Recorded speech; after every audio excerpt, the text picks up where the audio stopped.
Ya va a empezar en... ya. Buen día, es nuestro video final para Psicología Clínica.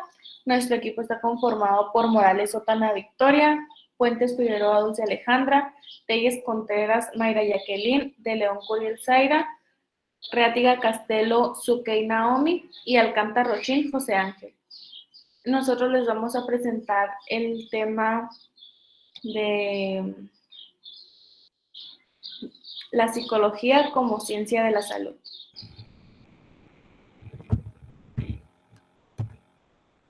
Bueno, para empezar vamos a ver la definición de psicología. La psicología se define como una ciencia que estudia la conducta y los procesos mentales del hombre y ese pues está pegada en el método científico. Viene del griego psique, que significa alma, y logos, que significa ciencia, que prácticamente se significaría estudio o trato del alma. El propósito de la psicología pues va a ser estudiar los comportamientos simples y complejos, tomando en consideración los factores biológicos, sociales, fisiológicos, etcétera, del hombre. La relación psicología con la odontología pues va a ser estudio y entendimiento de la conducta que va a manifestar el paciente, y pues va a permitir una previsión del éxito o fracaso que puede tener un plan, o también pues es ideal para campañas de prevención. Ok, yo les voy a hablar lo que es la higiene mental. ¿Qué es la higiene mental en sí? Pues es el conjunto de acciones que intentan establecer las acciones destinadas a mantener el equilibrio psíquico, a prevenir desórdenes mentales y a facilitar la adaptación del sujeto a su medio. Pero en sí, ¿qué nos dice la OMS de esto?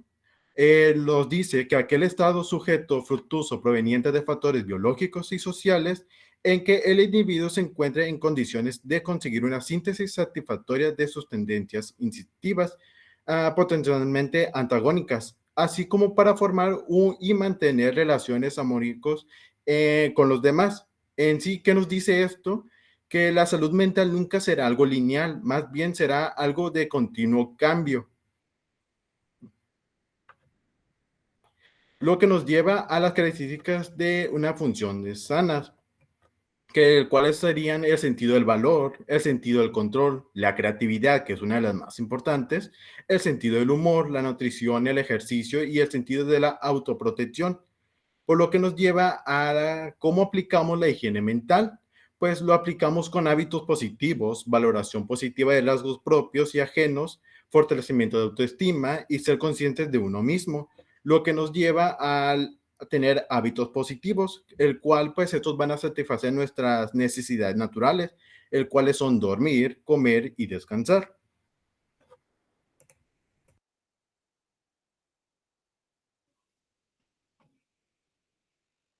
Ahora, para el conductismo clásico y operante, vamos a empezar con el conductismo clásico. El conductismo clásico se basa en el estímulo-respuesta. Autores comentan que dando la correcta estimulación se encuentra la respuesta deseada. Para el conductismo operante se maneja a través de refuerzos positivos y negativos y busca aumentar o disminuir una conducta, ya sea deseada o no deseada. Para el condicionamiento clásico vamos a poner el ejemplo del autor John Watson, que lo que él hizo fue poner un experimento con un bebé y un conejo o una rata. Entonces, cuando se acercaba el animal, el bebé no lloraba ni nada hasta que hicieron otra prueba donde se acercaba el animal y hacían un ruido fuerte. Ahí es cuando el bebé empezaba a llorar. Y a este experimento se le llamó Little Albert y pues fue el ejemplo del condicionamiento clásico.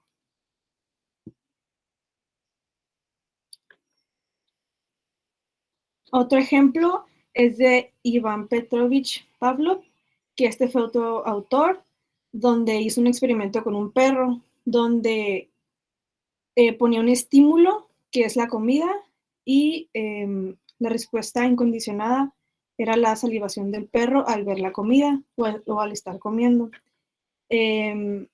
Después hizo otro experimento con el mismo perro, pero cuando le daba la comida, hacía un ruido, y hacía un silbido, un ruido muy característico, que el perro empezó a cada que escuchaba ese sonido, empezaba a salivar porque sabía que le iban a dar comida. Y esto fue pues el experimento que él realizó y se dio cuenta que al poner el sonido, el perro salivaba porque sabía que le iban a dar comida. Esto también se puede aplicar en la odontología, como cuando llega el paciente al consultorio y escucha la pieza de alta, escucha el zumbidito y empieza a sentir nervios, se pone a sudar y empieza a sentir miedo. Por eso muchos pacientes cuando escuchan la pieza de alta o huelen el consultorio dental, que es muy característico, se ponen nerviosos, etc.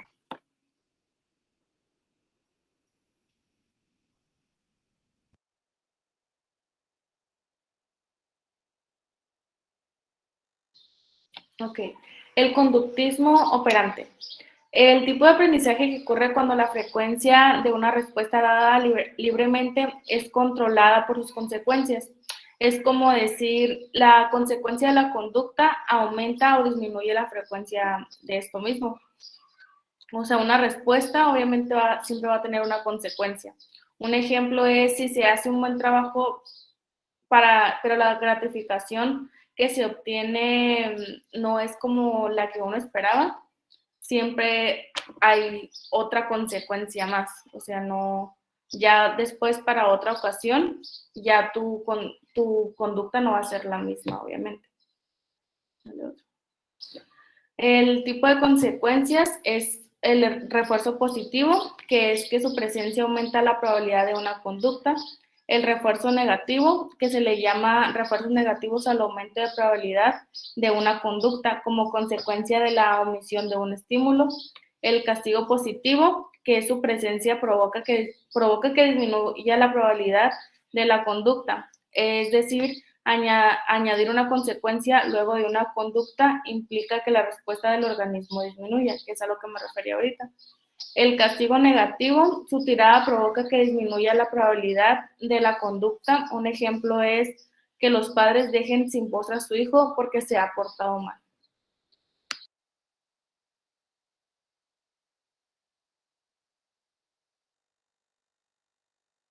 Bueno, yo voy a continuar hablando sobre lo que es la inteligencia emocional. ¿Le das la siguiente? Ok. Antes que nada, me gustaría que entendiéramos lo que es la inteligencia y las emociones. La inteligencia vendría siendo la capacidad que va a tener el ser humano en entender y comprender y también su capacidad de poder solucionar un problema. Y una emoción vendría siendo una alteración del ánimo, ya sea intensa, pasajera, agradable, penosa, pues esto va a estar acompañada con una cierta comunicación somática. Entonces, podemos definir lo que es inteligencia emocional como la capacidad que va a tener el ser humano de reconocer sus propios sentimientos y emociones, así como comprenderlos y manejarlos de una manera adecuada para poder interactuar correctamente con el entorno que lo rodea. La siguiente, por favor.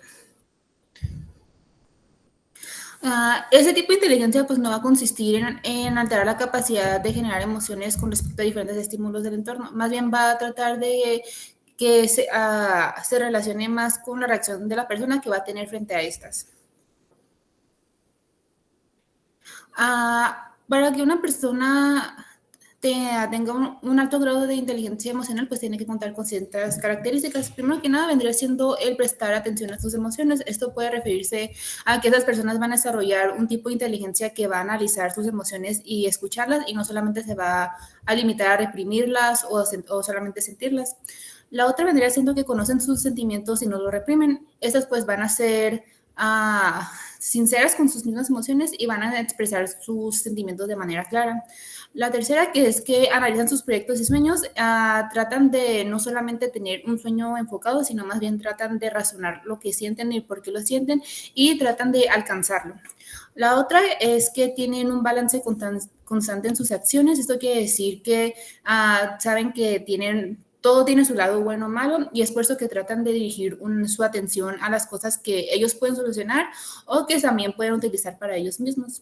La otra es que no toman nada personal. Esto es cuando, por ejemplo, cuando una persona pues altera o algo, van a analizar lo que pudieron haber hecho mal y cómo tratar de mejorar a futuro. No van a tratar de simplemente cerrarse a algo. Lo otro es que son autocríticos con sus acciones. Esto quiere decir que las emociones no los controlan a ellos, sino más bien que ellos van a controlar sus emociones y esto pues va a permitir que decidan hacer ciertas emociones y van a reconocer cuando hicieron algo bien o malo. La otra es que se fijan en las emociones de otras personas. Esto va de la mano con lo que es la empatía y tratan de tener una mejor relación con los demás. La otra vendría siendo es que se motivan a ellos mismos constantemente. Esto quiere decir que estas personas pues van pues, en pocas palabras, a tratar de manifestar sus emociones y van a tratar de tener siempre un lado positivo. Siguiente, por favor. También vamos a ver que hay ciertos tipos de empatía, ya que pues, la inteligencia emocional, esa pues no va a ser solo una sola, sino que va a estar compuesta por diferentes tipos y características. En eso también tendríamos lo que es el coeficiente intelectual, que esto esto pues vendría siendo la inteligencia que nosotros podemos adquirir o desarrollar dentro, pues más que nada está enfocada en la inteligencia académica, no tiene como tanta relación en sí en lo que es la inteligencia emocional. Bueno, y estos tipos pues los podemos dividir en de cinco formas, que es la empatía, que esta consiste en entender cómo se sienten los demás y también tratar de aprender a comunicarse, es como lo que se conoce en ponerse a los zapatos de los demás. La otra son las habilidades sociales, que estas pues son las buenas relaciones interpersonales que nosotros podemos establecer a lo largo de nuestra vida. Lo otro que es el autoconocimiento, que es ese tipo de inteligencia que va a consistir en la capacidad de reconocer nuestros sentimientos y también cómo esos pueden afectar las acciones que nosotros vamos a hacer. La otra viene siendo la motivación, que esta va a estar relacionada con el compromiso que nosotros vamos a tener en llegar a los objetivos que nosotros nos planteamos, cómo vamos a mantener ese positivismo para lograr nuestros objetivos y también la iniciativa que nosotros vamos a tener.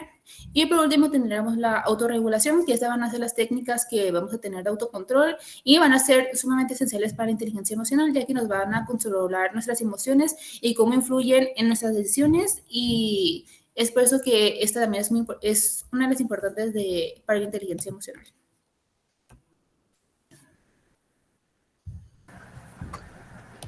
Ahora vamos a hablar sobre las emociones. Estas son toda reacción conductual y subjetiva producida por una información proveniente del mundo externo o interno del individuo que se acompaña de fenómenos neurovegetativos. Sobre la base de que las emociones son un conjunto de respuestas conducentes a mantener la vida de un organismo, podríamos resumir toda esta temática de la siguiente manera. Primero que nada, todas las emociones tienen algún tipo de función reguladora, dando lugar de una manera u otra a la creación de circunstancias ventajosas para el organismo que las experimenta.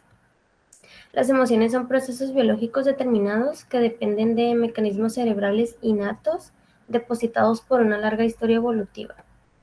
Los mecanismos que producen las emociones ocupan un conjunto de regiones subcorticales cerebrales que engloban desde el tronco del encéfalo hasta las más altas del cerebro, como la propia corteza cerebral. Todos los mecanismos de la emoción pueden funcionar sin deliberación consciente. Y por último, todas las emociones, si uno está despierto y consciente, generan sentimientos, o si se quiere, expresado de otra manera, la toma de conciencia de una reacción emocional es lo que llamamos en sí un sentimiento. Ahora, dentro de las emociones básicas podemos encontrar 6. La primera de ellas es la alegría. Este es un sentimiento de placer producido normalmente por un suceso favorable que suele manifestarse con un buen estado de ánimo, la satisfacción y la tendencia a la risa o la sonrisa. Seguido de esta tenemos a la tristeza, que es un sentimiento de dolor anímico producido por un suceso desfavorable que suele manifestarse con un estado de ánimo pesimista, la insatisfacción y la tendencia al llanto. También tenemos el enojo, que esta es una alteración anímica que genera irritación, rabia o venganza. También está la sorpresa, que esta es la alteración emocional causada por algo imprevisto o inesperado. Dentro de estas también está el miedo, que esta es una sensación de angustia provocada por la presencia de un peligro real o imaginario. Y por último, el asco, que es una sensación física de desagrado que produce el olor, sabor o visión de algo y que puede llegar a provocar el vómito. Y eso sería